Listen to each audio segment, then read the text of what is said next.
Study Certificate. The title of this lesson is Development of Writing in the Ancient World.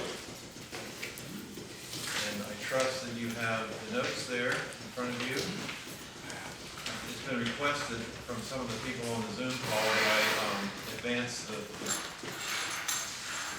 screen on my screen so that they can see. How people don't have notes and they don't have the ability to look at notes. So they asked me if I would do this. So I'm going to try to add one more thing to this task here tonight. Okay, the history of writing that we're going to be looking at tonight is in fact a study in origins. And really history itself, because the word history, I know there's an interesting little thing that people say it's his story these days, and I think that's certainly the truth. But the word history is in fact associated with ancient forms of writing, because history by definition is the time from which writing began, when it was being recorded in some fashion or other. It began with the development of writing. This doesn't mean that history didn't exist before writing or prior to writing, but the term prehistory is the description of events and the record of people's lives which occurred before the development of writing. It means that the stories and the events that took place before writing were carried along on oral tradition, passing from one person to another person, typically from the father or parents to children, then of course to their children over time. And it was a very accurate, especially in Hebrew writing, was a very accurate way in which history was preserved. Even poems of all kinds. Narrative literature was preserved this way because it was told so many times, and even more interestingly, genealogy was very accurate as people would reflect upon their family, their father, their grandfather, someone in their ancient time. I want to make sure that I don't have people talking to us. So we're going to do a little mute on people. Does everybody have their cell phones turned off tonight? Yep. On Sunday, Pastor Nelson got a call, and the person couldn't get it out in time for him to have the call. He was preaching, so the phone went off. Not sure who that was. You couldn't remember who it was, and I don't want to know who it is. So, but please silence your cell phone for this meeting. As I said, it was an accurate way in which. Surprisingly accurate way to transmit historical events.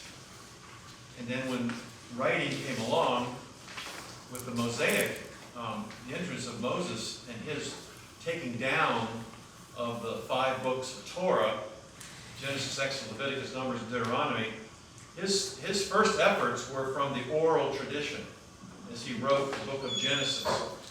And so it wasn't just him under the inspiration of the Holy Spirit closing his eyes and saying, Lord, show me how it happened. But it was something that was preserved from the earliest times by the oral tradition, and he basically took down the oral tradition. The means of this record of history is important to underline this in your notes, that it is oral tradition, how important oral tradition. Though it's not held in very high regard. Today, people want to see things in writing. They want to see what happened in writing, or they'll test it on their iPhone to see if the statistics are right. One of my sons, David, he loves to wait until I quote a percentage or something, and then he will do one of these jobs, and he said, "Well, Dad, I think you're off just by a little bit." So I've shared the quip with him, and I'll share it with you, that 99.92% of all statistics or statistical facts are imaginary. So as a result, that's when I say something, I'm hoping it's in the ballpark. It's in the range. I've learned how to say many, many, many, and so many and so little and so few. It's a safer place to get. But so the oral tradition is not something that we should put our nose down to and say, well, you can't trust anything if it's an oral tradition. In fact, the oral tradition has been, in many, many cultures across all of history, oral tradition is something that has been very trustworthy.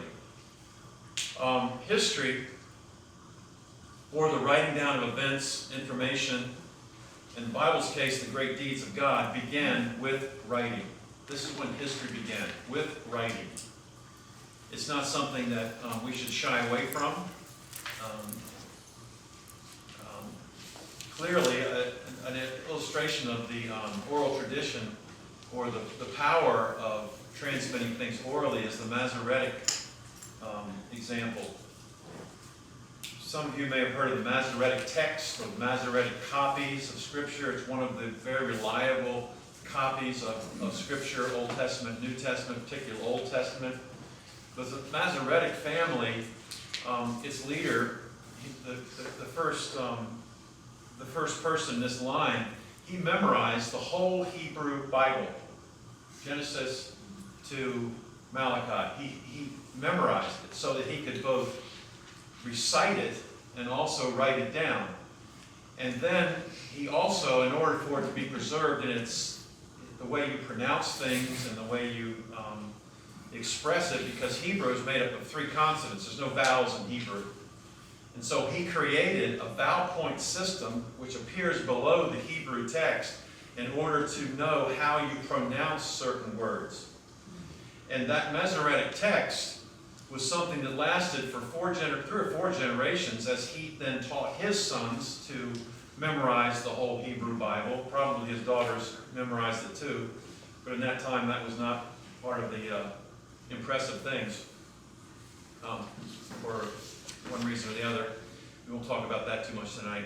But it's astounding that the ancient manuscripts that we have of the Bible go back probably 1,000 years in the Old Testament, primarily because of the discovery of the Dead Sea Scrolls. So we have current ancient manuscripts that they had up to 1948 when the Dead Sea Scrolls were discovered. But when they compared the most ancient manuscripts we have now, they went back maybe 200 to 300 years, and they compared it to the documents that were available with the Qumran discovery in the caves of the Qumran caves in that community. They found that they were accurate down to the vowel points. So it bonified the perfection of the Bible in its history now. It went back another 1,000 years, and so it was a huge discovery, and one that really put the Bible on very firm standing as far as its accuracy, its reliability, and even its inspiration, because of this discovery that took place. So tonight we're going to look at the process of ancient writing.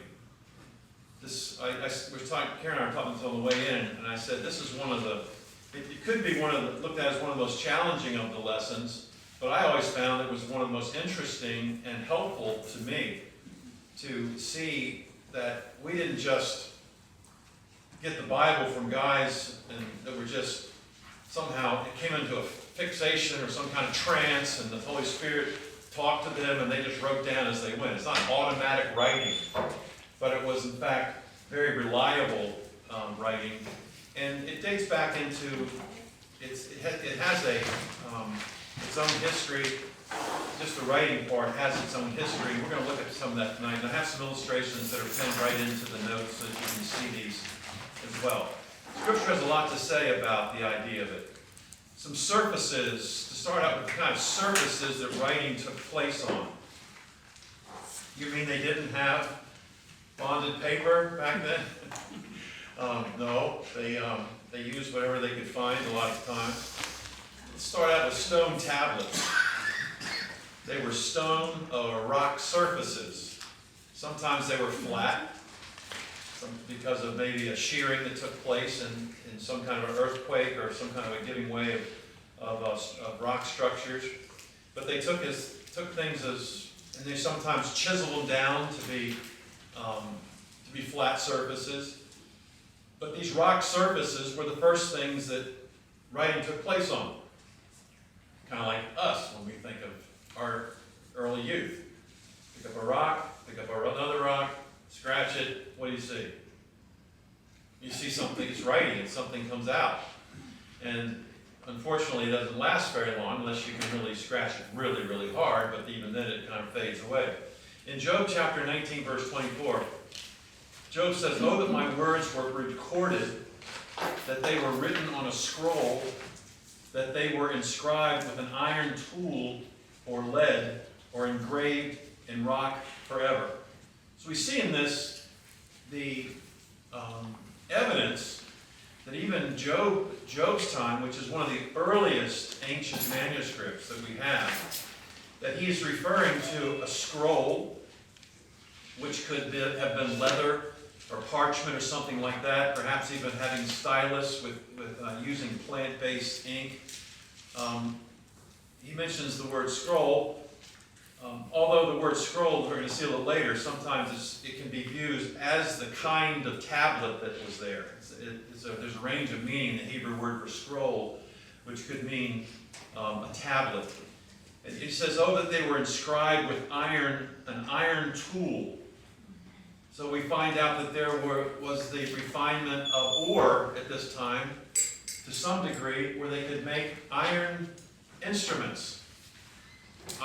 To create iron is not just finding iron and pulling it out of the ground. It's a process that takes place. The distilling process of taking off the slag in order to have a purified type of iron. Or lead, he talks about. Lead is also something that's it's a refined mineral. Or engraved in rock forever. Again, in Joshua chapter 8, verse 32.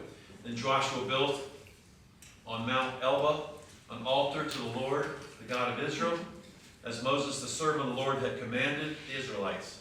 He built it in accordance to what is written in the book of the law of Moses. An altar of uncut stones on which no iron tool had been used. On it they offered to the Lord burnt offerings and sacrificed fellowship offerings. There, in the presence of the Israelites, Joshua wrote on a stone a copy of the law of Moses." You can see some of the stone tablets there on the right-hand side.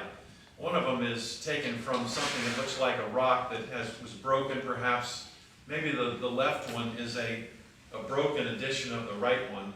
But they had artwork that appeared on these things in many forms of writing in many cultures. They were identified, but they wrote with great care and as compact as they could, because they only had so much room on these rocks, these stones. These stones could have been as small as the one you see there in the right hand, in the bottom right, a small stone that has flat, but you see a message on that stone, or it could be, in the case of this one on the right, which I think is about 60 inches high and about 32 inches wide. We don't know how big the Ten Commandments were. There are only 10 of them, so it could have been on a fairly modest stone. And that was etched by the hand of God, as we find out in the book of Exodus.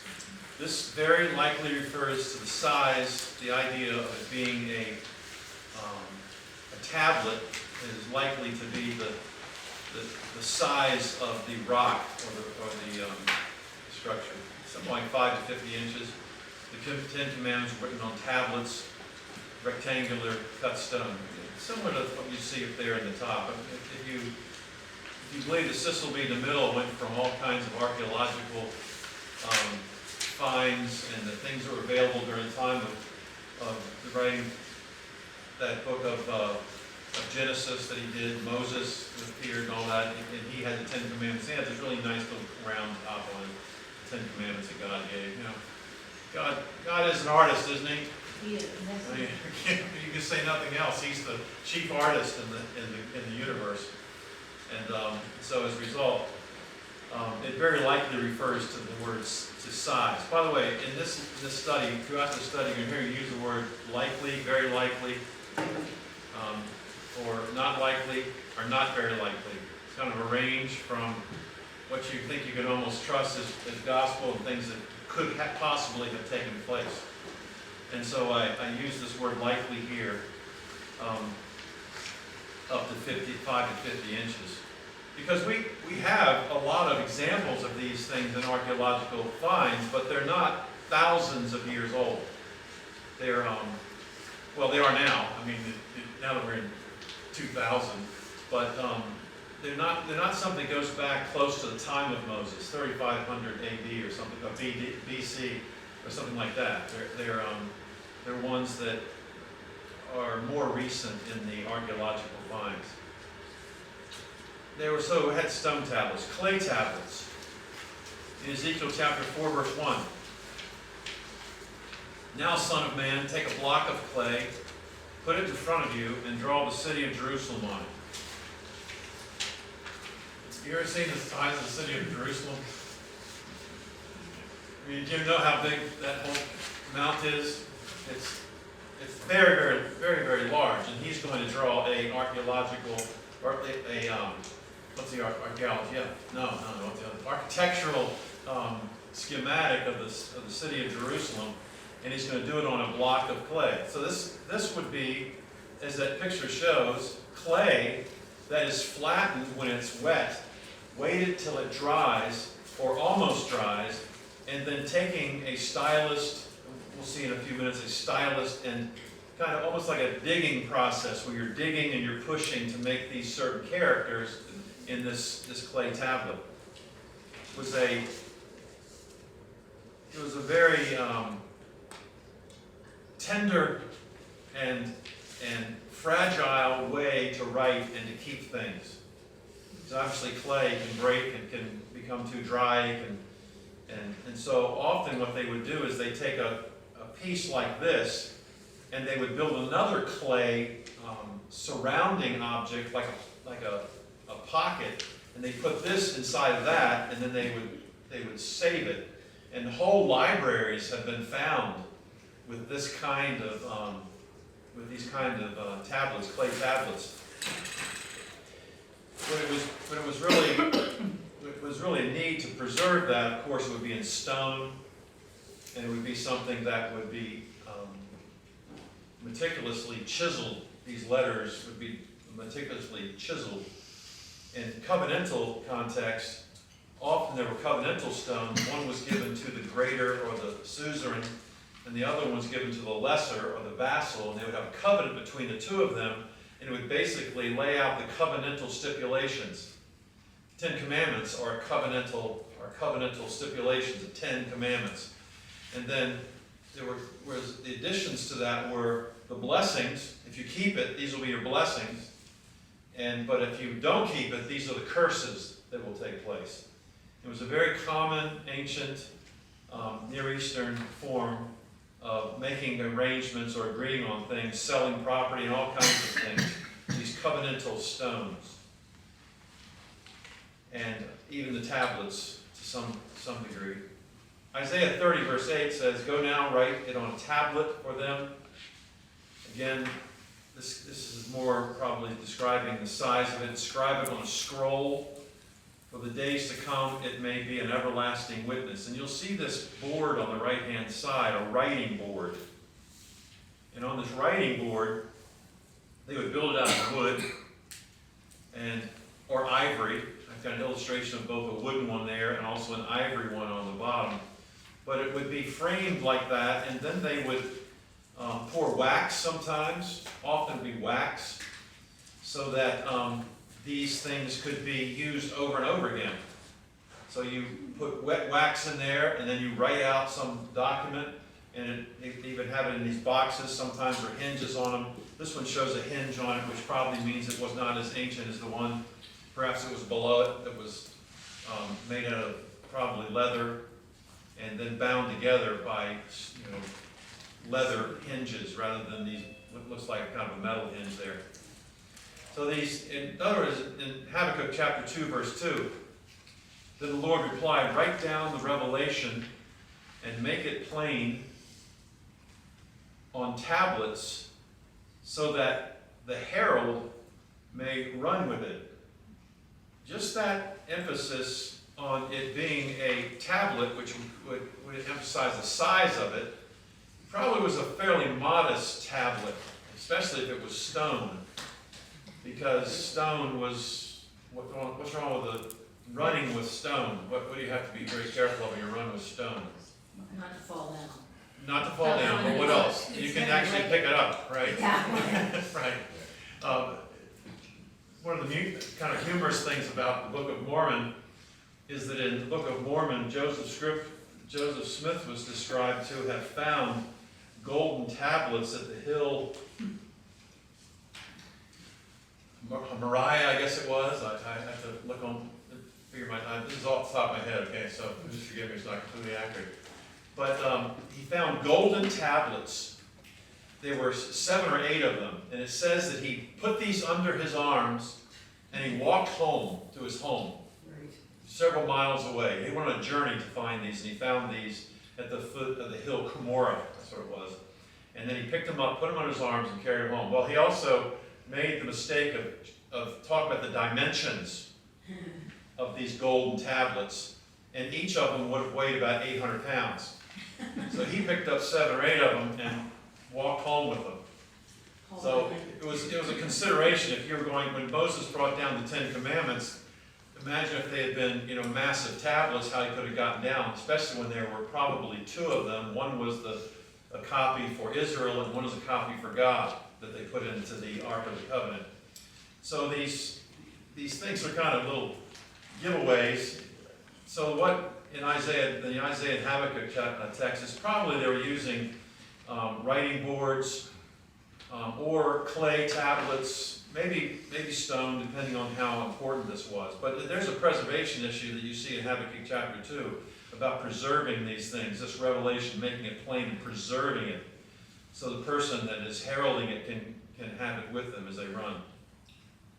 Each sheet was called a door or leaves. Those are not biblical terms for these subjects. These are something that's been adapted over archaeological history. The third one is a papyrus. Papyra was basically paper or reed surfaces.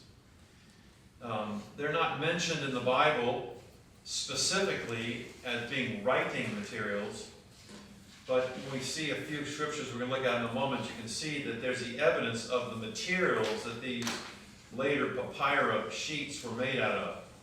It was very much like the pulp process that we see with paper today. We take wood and you grind it into the smallest fragments that it can be ground into. The sawdust is very, very small, almost like powder, and then you apply different chemicals to it and you spread it out as flat as it can go, and then this is how paper still is made. And then now it's highly mechanized, but at that time they would roll it out as flat as they could make it, and it would dry. And when it dried, it still maintains some of the flexibility of the plant that it was made out of. It wasn't made out of wood; it was made out of plant. And then they would then write on that with, again, some kind of an ink. I didn't go into the subject of ink too much because except to say that the ink that they made was very likely made out of plant products. The same way, you ever look at those guys from Indonesia build houses? You ever do that? No? No.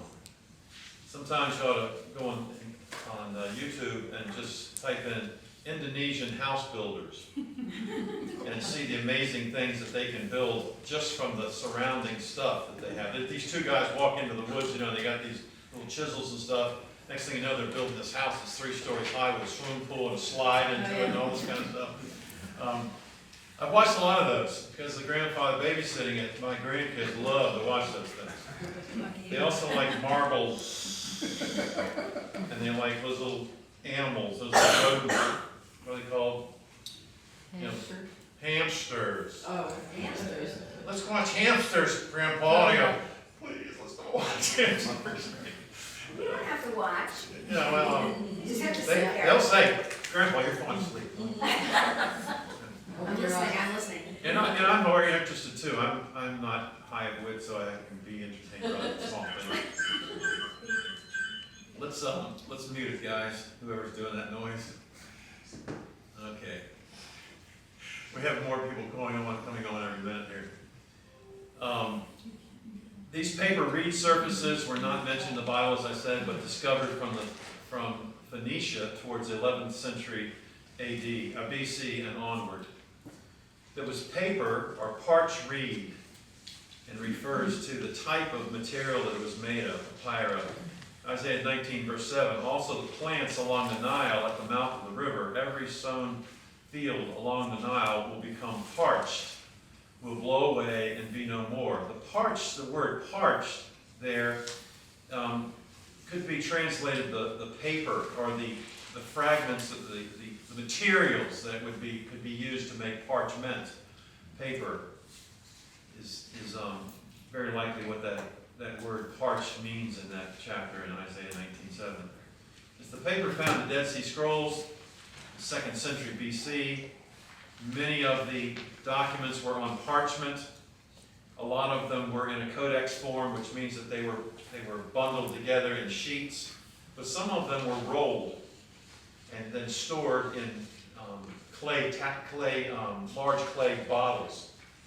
And those are the ones that were preserved the best, the ones that were large clay bottles for the Dead Sea Scrolls. Everybody know what I mean by the Dead Sea Scrolls? Is that a familiar term to you? It's a fascinating study. Sometimes at Smithsonian downtown, they have had different displays of Dead Sea Scrolls. And you think you're going to see this whole book of 1,000 things, and everybody that has a collection has a fragment here and there, everything they have, ancient manuscripts and Dead Sea Scrolls. And so most of these are in a museum under lock and key under pressurized conditions, so we have them for the future generations. In Isaiah 8, verse 1,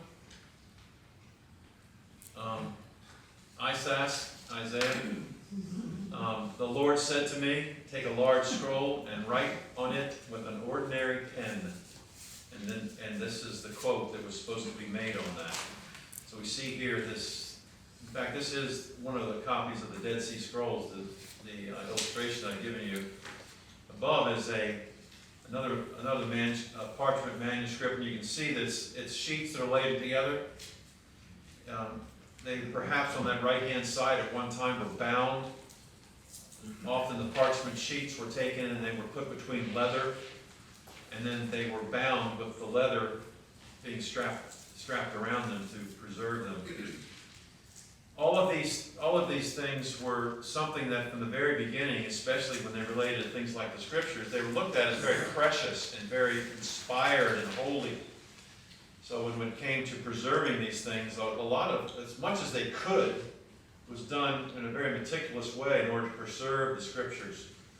So we already see, and we see even within the preservation of these scrolls and these tablets, you see a sense of inspiration or God-given quality about these things. It's very important for us to remember.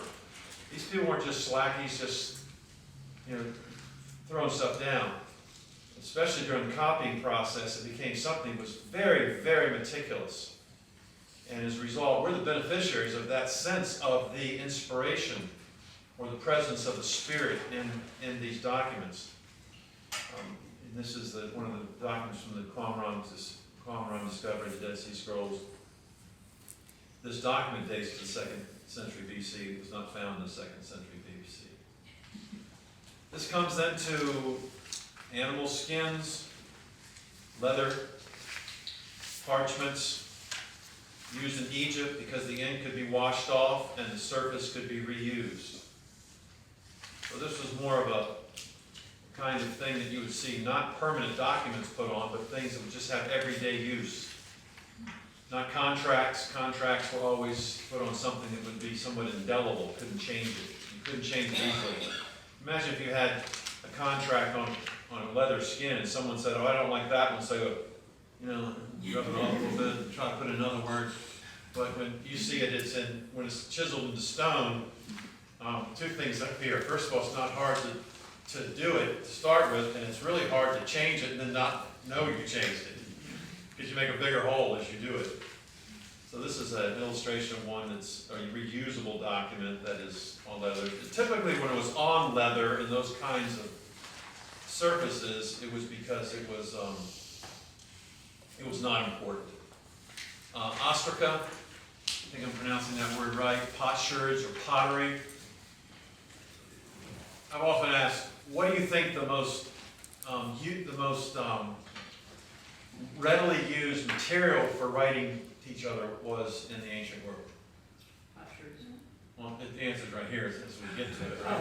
Right, as you're reading ahead quickly. Sorry. Broken pottery, that someone, it's pretty interesting. You see the writing on that broken pot right there? Now we think, well, maybe that was one whole message, but maybe that was recipes. It was kind of like Post-it notes are today, right? Things you write a message on because it's right there on the ground, something broke. Well, don't throw that away because we can use it for messages. And you write a message when you go to the store, get this, this, this, and this. Give it to your kid, they go to the store, they get whatever it may be. The other one is a larger piece, and you see it's square, but you see how it's rounded in his hand? That's a piece that he's pointing to writing on this particular piece of clay, pottery. It would likely, most of it was not fired clay, so they would make because that was something that took a whole different process to have to be a fired, hardened clay. So it was something that these pots were very fragile and broke easily, but they made a lot of use out of them by using it as their number one form of short notes during this time period. So pottery was the most widely used writing surface in the ancient world. Had things like recipes, common notes. It used, again, ink, made very likely from plants. That was the ink that they used. Even that's not a very reliable way to maintain something. Development of inks became something that was much more hard to erase, more indelible as they went on. But that was, as I say, that's a whole different subject in the development of writing. And as I say, there was sometimes fired. You know what firing means? You take the pot, you put it into an oven, you cook it until you literally change the composition from something that is soft to something that is so hardened that it can, and in some cases it puts a sheen on it. Some forms of firing puts a sheen on pottery as well. It wasn't something that was readily available to the average person in the ancient world. Okay, let's see some writing implements. And these, interesting, I'm sitting here and I'm looking at these ancient documents, and a message came up on my computer says, your connection may be unstable. So I may lose everything I have here in a second, who knows, but alas, we have it on a parchment, so we can, keep moving on. The first writing implement that became very important was a metal chisel, something harder than rock, something harder than stone, or gravers. And the difference between the two is that a chisel is something that typically would have an end on it that you would hit with something else as you were using it, making a large sign, let's say, and you were using a chisel as you did it. A graver would be something that would be used to write in a more detailed way, where you're more or less scratching and then scratching again and scratching until you finally get a very precise indentation, which would be something that would last. We're going to look at the later at the Rosetta Stone. It's called a stele, which means that it's an ancient, having to do with a very important document, something that was going to be retained from generation to generation, and it was going to be posted. Very likely the Ten Commandments, for example, were two chiseled documents, and they would be in this tradition of treaties or covenants. They would post them at the edge of their property. So the vassal, person who served the suzerain, who had made a covenant of protection, and the process for establishing these covenants was very interesting in and of itself, and there's a term called ancient Near Eastern false humility that would be appropriate, because the suzerain the great man or the great king, the person who he had armies and he had wealth and he had all kinds of resources around him. The vassals who lived around or near his kingdom, who could be easily picked off one by one, they would go to him and they would try to have a covenant with him, and they'd go through this real ritual where he'd say, you know, thou great and mighty one, stronger than the stars. And he'd say, oh no. And they say, yes, even higher than the stars. You know, it just go on sometimes for hours until finally he kind of liked the guy or whatever it was. And he kind of took favor for this person. And the person would promise him, the vassal would promise him all his wealth. It was at his disposal, and all his power, and all his cattle, and everything he had. As long as this person would take him into his possession or his covenant relationship with him, and then they'd make a covenant.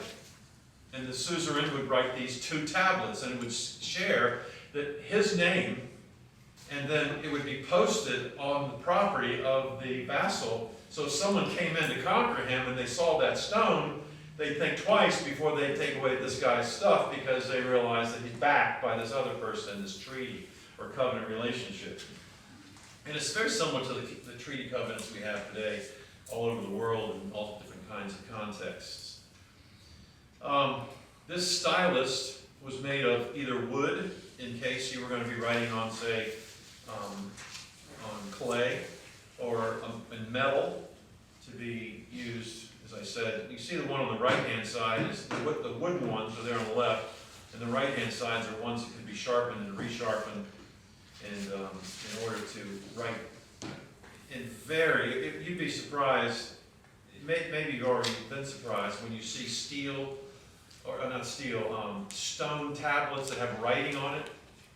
How precise and how beautiful and pristine it is, and the way that they write. Well, you figure if you're going to give about 5 minutes to every letter you're going to write, you can either write sloppy and no one knows you did afterwards, or you can write very, very carefully and come with a very pristine and accurate and beautiful form of writing. And so they were inscribed with an iron tool on lead, or engraved in rock, so it would last forever. Very much like the Roman seal. Last week, on Easter morning, we talked about how Mary Magdalene had watched the tomb of Jesus, and the priests had convinced Pilate that perhaps someone was going to steal this body, this dead body, and so they asked for a Roman guard.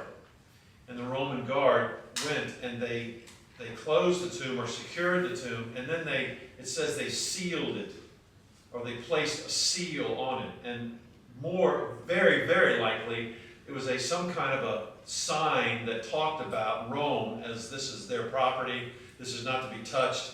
And then they had a guard of up to 12 to 15 men that they had around that tomb as well. So the idea of sealing it was something that was the idea of marking it by Rome was the way in which they sealed things. Pens, getting closer to ourselves, right? See the nice ballpoint pen that was created in about the 5th century BC, that Egyptian one, were used for writing with ink, and the development of ink also had risen in its quality and its. I'm stopping because I'm in a queuing mode here for a moment. Okay, I can put that over there. And I think that the Zoom is gone. Unfortunately, they're trying desperately to get back online. Got a pretty good signal though, so maybe they'll have some luck. Let's see. The pen. These are all ones that dipped into something and then were used. But look how meticulously that's made. It almost looks like maybe it might be writing on there or something. But it was an ancient Egyptian pen. The Hebrew model is down below. So if you're going into your local grocery store or pen shop in this time frame, you might want to get the Hebrew one, probably a lot cheaper. And this one it appears that it has a receptacle, doesn't it? That receptacle up in the wooden tube is a wooden pen. I'm not sure how exactly that would work. But you see the development of creativity in order to have these documents, or the writing process. That was the materials of the way in which they were written, things that they actually used to make documents. The second thing we're going to look at is the ancient documents themselves. And I've got a few pictures of things here. But the tablets, clay documents, were sealed in clay pockets. And this is a library that was discovered in Mardish, and I believe that is in ancient Persia, modern day Iran. Just a moment. Trying to assist.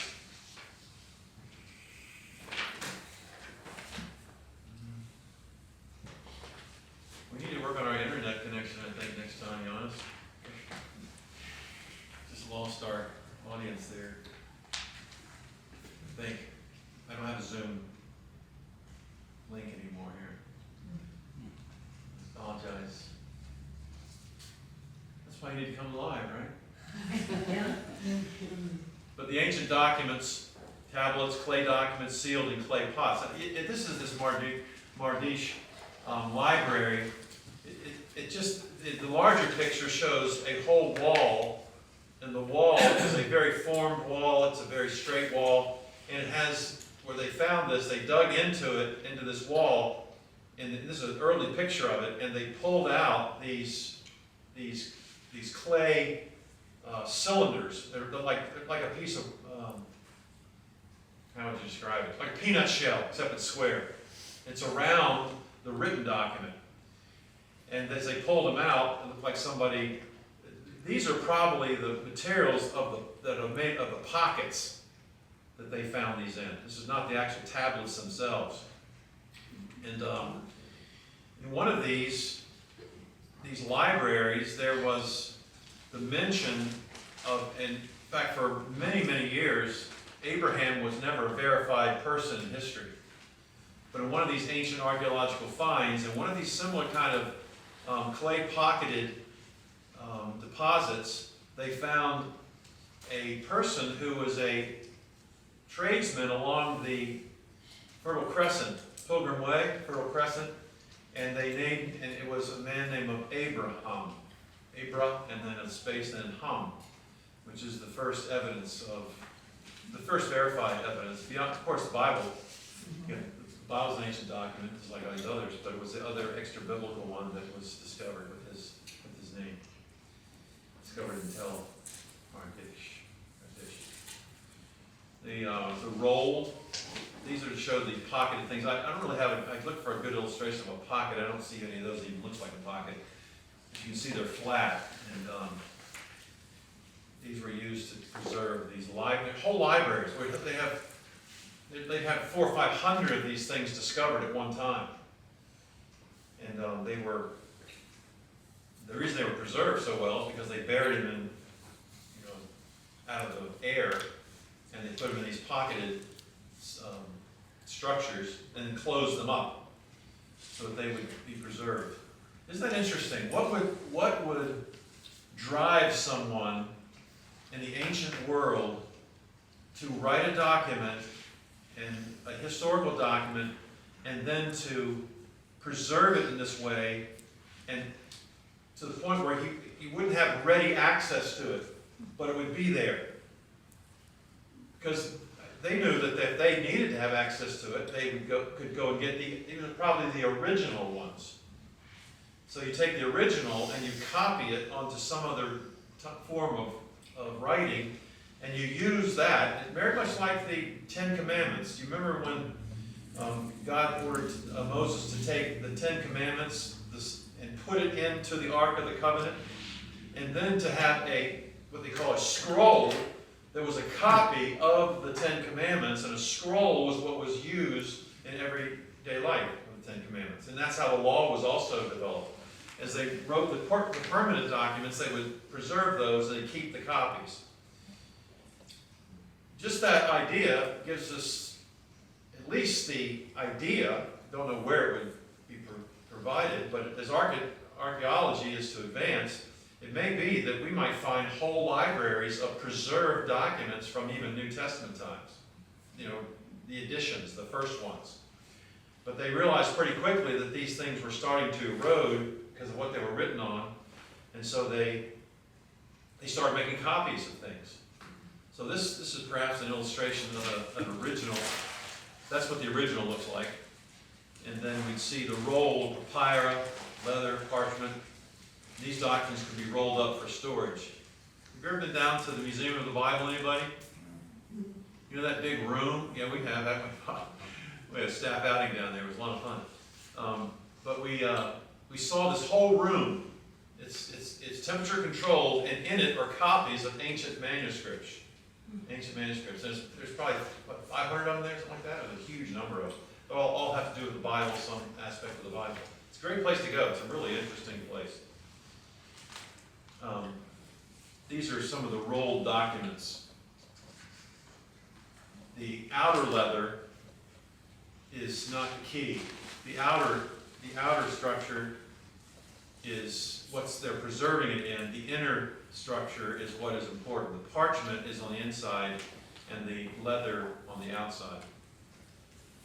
A codex. 2nd century AD, it had the beginning of codexes, which were collections of certain documents in certain places. This is 2nd century AD, so we're talking about 200 AD. So we have the Codex Antiochus.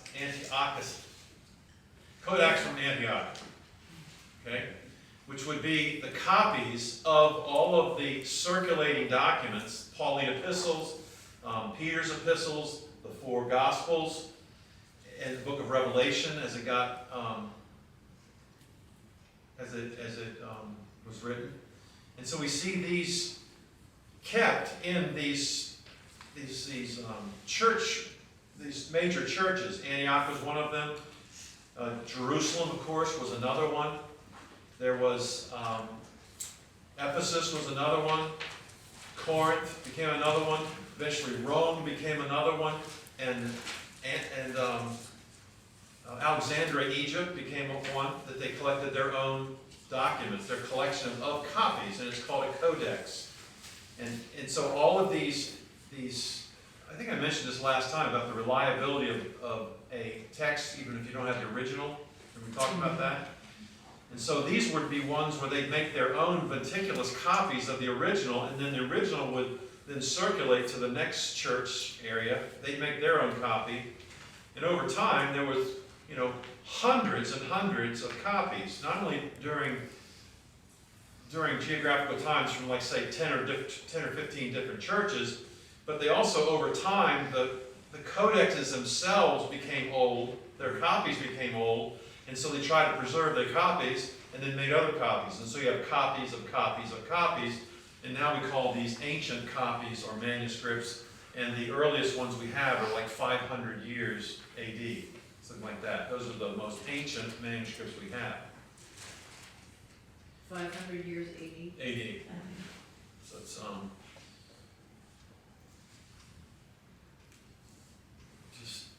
sorry. Just had kind of a blip here for a second. So we had 2nd century AD, and these were fastened sheets, edges with protective corners. They did a lot to try to make these as protected as they could do, or could make them. It was an important step in the development of the modern book. We see a codex as a collection of different letters and so forth, or documents. Law literature was done this way by ancient societies. Rome had millions, probably, of documents that with our whole law structure. It's surprising there's not even more of this in the Hebrew context, because as Moses developed, as the 10 Commandments developed and expanded, they expanded to 613 individual commandments or applications of a law. And the law had these two sides. It has the ritual law, and it had the day-to-day, case-by-case law. It's the apodictic, which is the thou shalt not, thou shalt and shalt not law, and the casuistic, which is case by case law. We'll look at that as we get through in one of our sessions as we go through this as we go. So one of these is the Codex Vaticanus. It's the one in Rome. It's the one that's probably the most popular one now. Rome. One of the things that the Roman Catholic Church and the Greek Orthodox Church, to some degree before him, particularly Rome, is it became very interested at a very early age of collecting documents from different locations everywhere. And that's still the case. So Codex Vaticanus, if you see that, like you're reading your Bible and it gives you a footnote that says, your study Bible, and it says this writing here, the way that, let me give you an example. In the last chapter of the book of Mark, there's about 6 verses there that it'll say this did not appear in the earlier manuscripts. And sometimes they'll have Codex Vaticanus, Codex Masoretic text, which was an Old Testament codex. And those are what those things mean, those sides. They're just basically the collections that those different regional churches or church groups had. Okay, so those are the ancient documents as far as the way in which they were bound and so forth. Ancient scripts. I'll talk a little about the way in which they were actually written, the product of the writing itself. One of the earliest forms of writing that we have today is Egyptian hieroglyphics. And this is a pictographic form of writing. What I mean by pictographic is hieroglyphics was every single sound that they had or object that they were going to identify in their writing had a picture. So one of the things that most appears in Egyptian hieroglyphics are pictures of birds. And every one of them is slightly different, so you can see the kind of bird that's being discussed in that document. You can imagine if someone's a bird lover. Just imagine today, if you're going to put down a picture, well, you can do this. You can find volumes of pictures. And so just saying, look, a bird. They go, no, look, it's they identify it. And so that was the meticulous way in which they did it. Every sound had a different hieroglyphic symbol because it was pictographic, and it was a picture of the kind of sound. So if you heard a bell ringing, what kind of bell did it come from? You hear a lightning and you see something that showed lightning. You hear something that was a falling rock, you'd show that. So you just imagine trying to put everything that we see and hear around us into pictographic illustrations.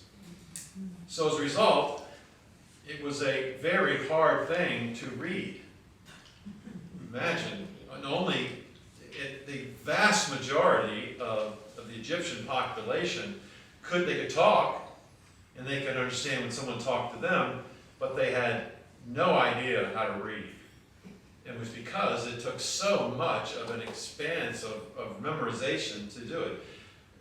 Now, who was one of the young bright guys in Egypt that did learn how to write? Joseph. Moses. Okay, it's a good guess. But Moses, particularly, he was educated in that. And very likely he was educated in 2 forms of Egyptian writing. The cuneiform writing, which was more of a cursive of the hieroglyphics. But still, even the cuneiform writing has a huge number of character pictographs and you see there to the right in that little example. These are different kinds of pictographic things which would appear in hieroglyphics. So they're pictures and the sound system, thousands of signs and pictures that would be in there. You wouldn't even call it an alphabet at that time. It was in their collection, in their writing. So if someone would read it, they would have to then know this huge, vast collection of different things it was showing. There was a man in I'll give you something that can show you how you begin to really kind of have awe of people that are some men and women who are scholars. I was sitting in introduction to Hebrew literature class in my first semester at Gordon Conwell, and Elmer Schmick was the professor. Now, what does that sound like? Jewish. Sounds like he knows how to put a tractor together to take it apart, but that's about it, right, or something like that. Well, Elmer Schmick was a brilliant logician, and he knew about 12 languages, and most of them were no longer spoken. And so what he would do is remember back in the days when we didn't have computers, we didn't have all, we had these really new, brand new things called acetates. Remember the acetate slides? And you take it out of your folder, and you put it on the screen, and suddenly it would project itself up onto a large screen. So here we are, and he's showing us Egyptian hieroglyphics and giving us examples of it. And he said, so first of all, he just looked at individual pictures like this, but then he was putting up whole segments of documents out of this, file folder, this acetates. So he put one up there, and he says, now this one is the memorial. Wait a second. He's actually reading Egyptian hieroglyphics. I thought, who am I? What am I even doing here? And it was really very, very impressive. But he was just a real down-to-earth guy, and brilliant scholar. And his seminal work was on the Book of Job. He spent most of his life writing a commentary on the Book of Job, and it came out almost after his death, but it was just a few years before he died. But he'd really given his whole life to it. And it's, I think, like 3 volumes on Job. I mean, just Job. Is it pretty good? Just read the Bible of Job. How would I know? I've never read it. It's written in a dead language. 3 volumes on Job. When we did this in our Tuesday Bible study, we used the 1-volume commentary, and we only took about 9 months to go through the Book of Job. So you can see how it would be with Egyptian hieroglyphics. So this was clearly ancient writing. And you see how it's this really nice thing over here. It's color-coded. Pictures of the birds is kind of color-coded. That's not how it was. It was black and white, wasn't? And it was meticulously written, but it was not. You see some of the original documents. I don't have an example of it here, but the hieratic and demotic adaptations of the hieroglyphic. This is 2 more of a shorthand hieroglyphics, non-pictorial cursive form of hieroglyphics as it developed, where they were trying to get a little bit better speed at getting through documents. I imagine the copyists went crazy. They hand them a 3-page paper, and they say, would you copy this for me? And the paper says 87 years ago, our forefathers brought forth upon this continent a new nation. That's the first 3 pages of hieroglyphics. And then maybe even the first page of it. So it was something that's just, people would give their whole life to this scholarship. The kings would give their whole life to having their history written for them. That's why it took so long so often to have these kind of things just written, and then to copy them, and then put it into an indelible product. I mean, it's incredible. But these shorthand adaptations of hieroglyphics is a non-pictorial cursive form of hieroglyphics, hieratic. Cursive forms of hieroglyphic from about 3000 BC. It's printing in a type of cursive or shorthand. You can see, just as you gaze at the bottom one, it's not enlarged, but you can gaze that that's basically the way it looked as it developed into more of a usable type of writing. And then demotic, or abbreviated form of hieratic, was the next level of this Egyptian hieroglyphics. Historically, these writing forms passed out of use in the 4th century BC just because they were so cumbersome. And then other forms of writing started coming after them in the late BC and early AD period in these areas. everyone here should know what the Rosetta Stone is. Does anybody know what the Rosetta Stone? You ever heard of this before? Anybody know what the Rosetta Stone is? It really was a tremendous mercy of God to see this discovered. In 1799, the Rosetta Stone was discovered during Napoleon's Egyptian expedition. You can see there's the steel of it. You see it's 3 sections. It was a bilingual decree of Ptolemy V in 196 BC, written in Egyptian hieroglyphics. So the top, I guess the bottom is written in Egyptian hieroglyphics. Maybe it's the top, I can't. I've seen this stone, and it's very, very small. So it's very small. It's hard to think that anybody could even decipher these hieroglyphic in ancient Egyptian. I see a little thing in Egyptian. The next one is Demotic, which was let me just follow carefully in our notes here. It was a bilingual decree written in 196 B. It was written in Egyptian hieroglyphics, Demotic and Greek, these 3 languages. Over 23 years, J.I. Champollion, deciphered the 2 Egyptian languages by using the parallel Greek text. He realized as he was looking at this and studying it that the Greek that he knew was being translated in a wooden translation, a direct translation from Greek.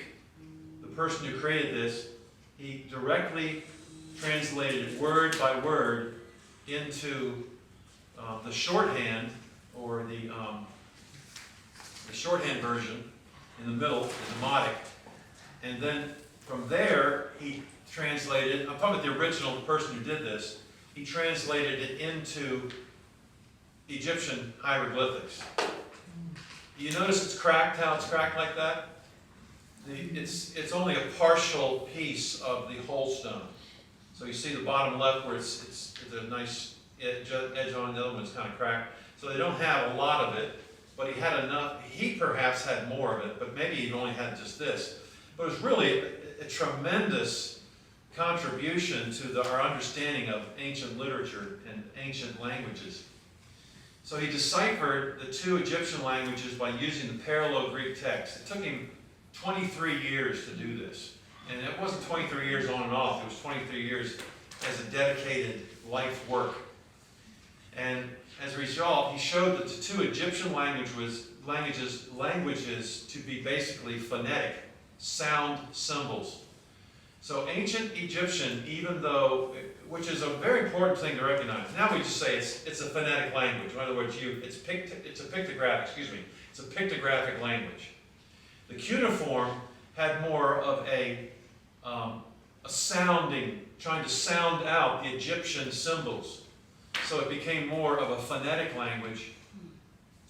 And so he showed that his 2 Egyptian languages, particularly the Demotic, had a sound symbols. It was phonetic, which then led him to recognize that they were trying to find a group of smaller symbols to represent every sound in their language.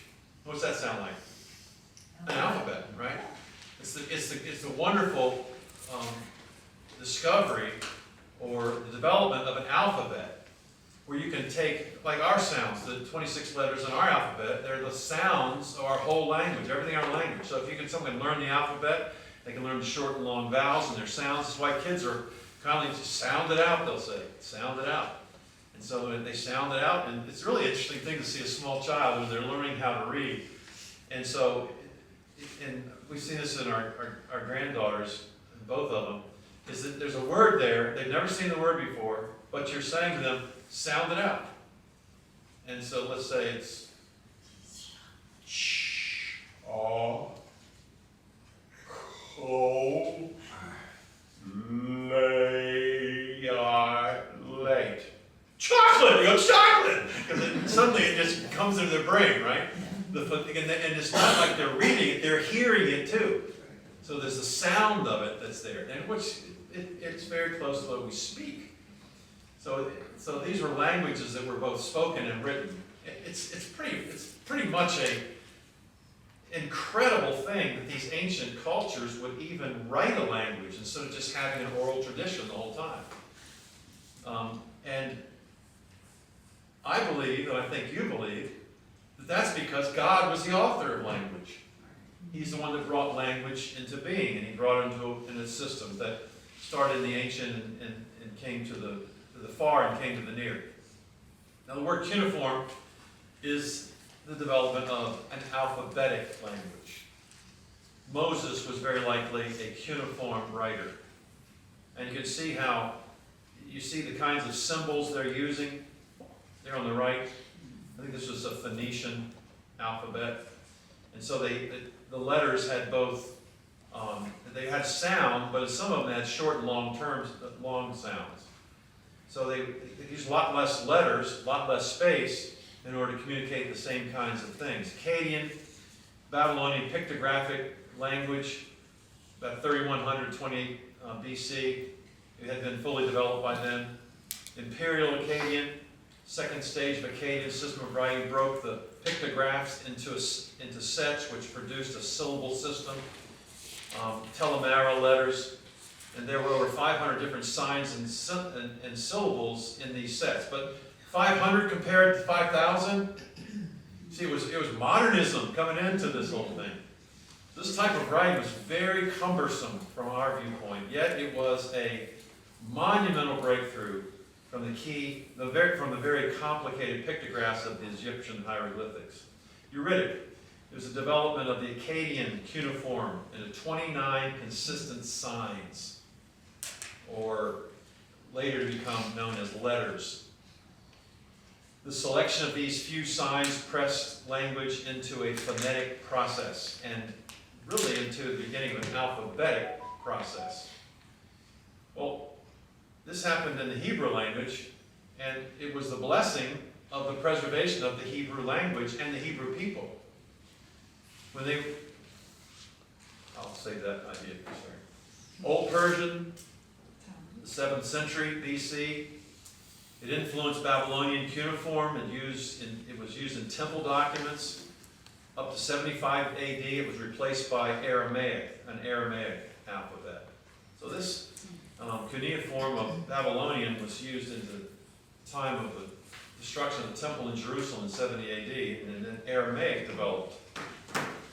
Aramaic was spoken in Egypt, Israel, Babylon, Persia, and all power centers. It was kind of like the way English is now kind of a universal business language, at least, around the world. If you want to do business internationally, you need to do it in English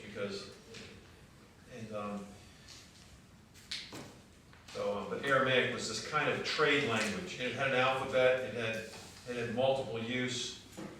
It was one of the things that in our country, when you talk to somebody, no one asks you how many languages do you speak, because it'd be kind of unreasonable to think that I need to speak any other language than English. But as we become more international, more global, I mean, I think there's probably people in this room right now that speak 2 or 3 languages. And I know they speak 2 or 3 languages because they have English, but then they have their own native language, their own, and sometimes even a regional language. It's very interesting to see that. It's interesting, especially when you know that the subject gets serious in the Durgan family and they start speaking. Something you can't understand. Tone? Good. Good. And they just do it without smiling or anything. They don't say, they're saying, well, he doesn't have anything to start talking about, so let's just go ahead and talk. But it's interesting. And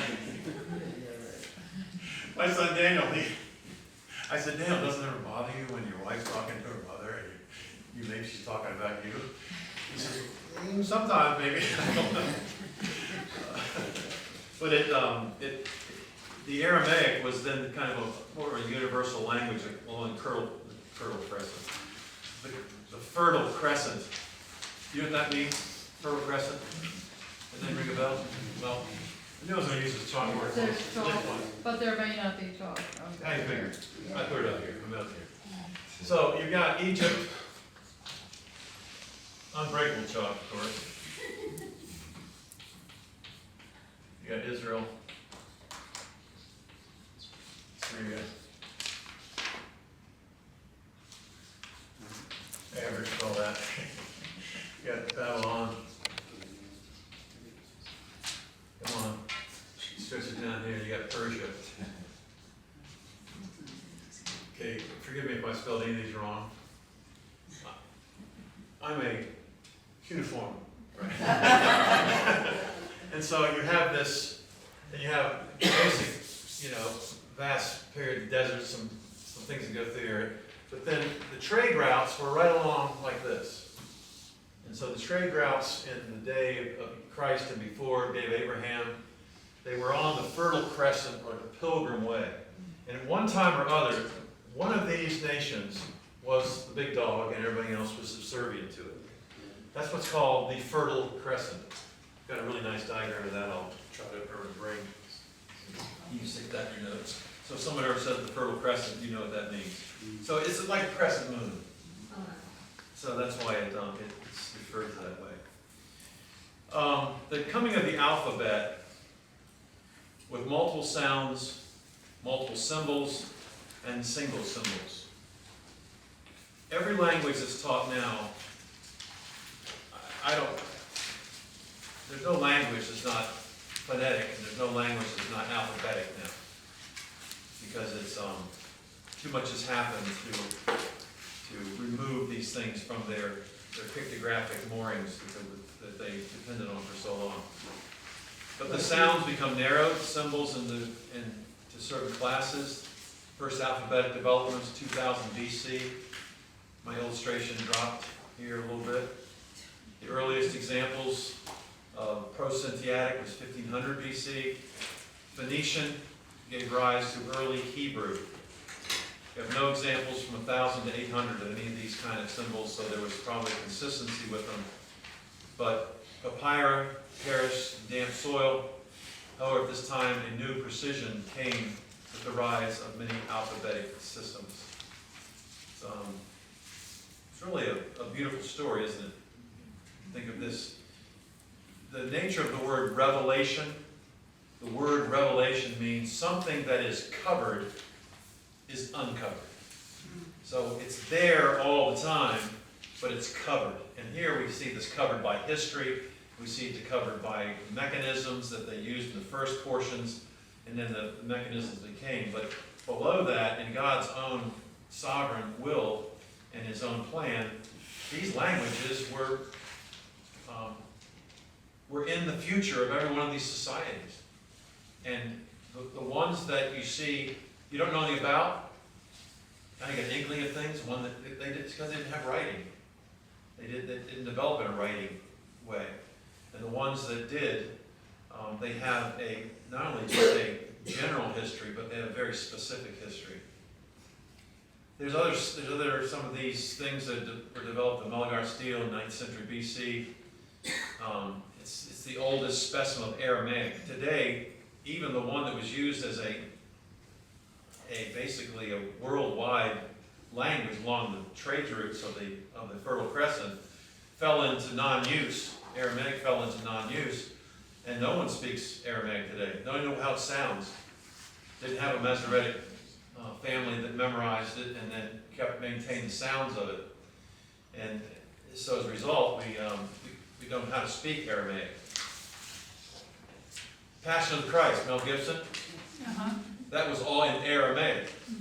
There was no English in it, and so they spoke in the language Jesus spoke. We have some written examples of Aramaic, but it would be like the Hebrew without the consonants. We don't have sounds. And so, do you know the history of that film at all, and what it took to make that dialogue? They had a linguist, and he kind of imagined what Aramaic might sound like.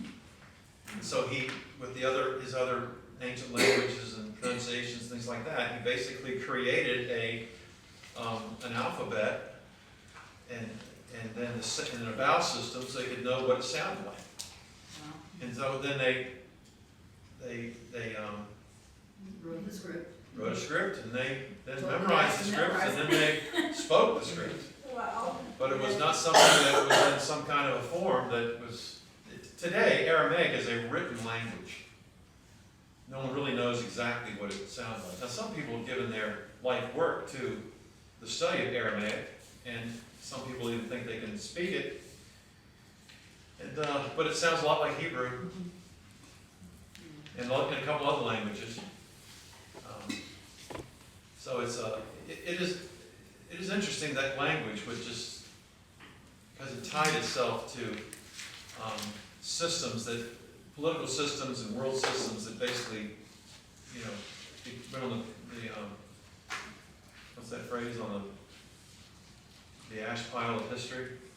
It did not survive, although there were some that claimed it could. So that movie was very interesting. It was almost a miracle in itself. It was a huge feat. And the actors that had to, the guys are just yelling, crucify him, things like that. They're pretty easy, right? They're just made up Aramaic is that way. I mean, it's probably, I'd say an Aramaic speaker might have been within 25% of being able to understand what the people were saying to him, you know? It's like trying to do Hebrew without knowing the vowels in Hebrew.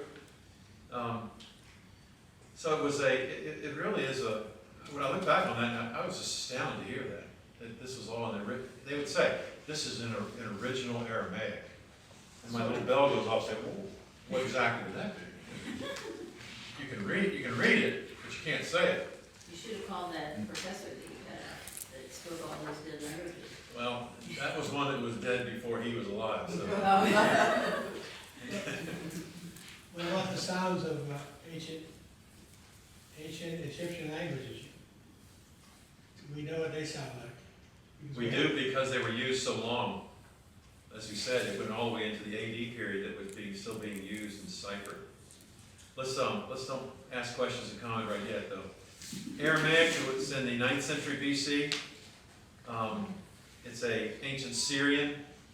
It also became a commercial language. The Babylonians used by Israel after the captivity.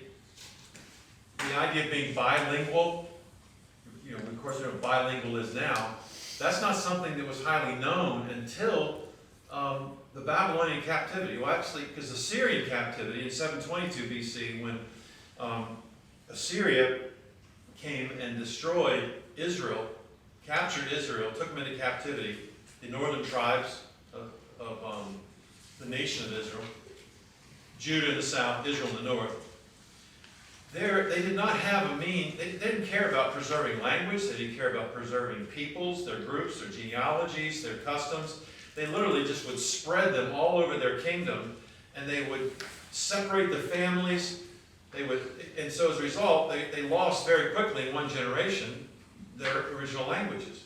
Parents may have known it, but when you don't have your parents there to teach the children, then those languages just disappear. However, when in 586 BC, when Babylon, or Nebuchadnezzar, took Israel into captivity, they had an interest in everything, including languages, including religions, and they allowed Israel to maintain their own language. Now, the whole test with Daniel, remember that? And there was a test to see if their eating methods were going to be better than the eating methods of Israel, and they were proved to be wrong. And then, you remember how Nebuchadnezzar was converted, and he became a theist and a Yahweh worshiper for some period of time. And as a result, they allowed them to maintain their language in their captivity. And so they would speak Hebrew, and they would speak Babylonian. I don't think it's called Babylonian, but they would speak the language of Babylon. And then when Cyrus conquered Babylon, and then put them into Persia,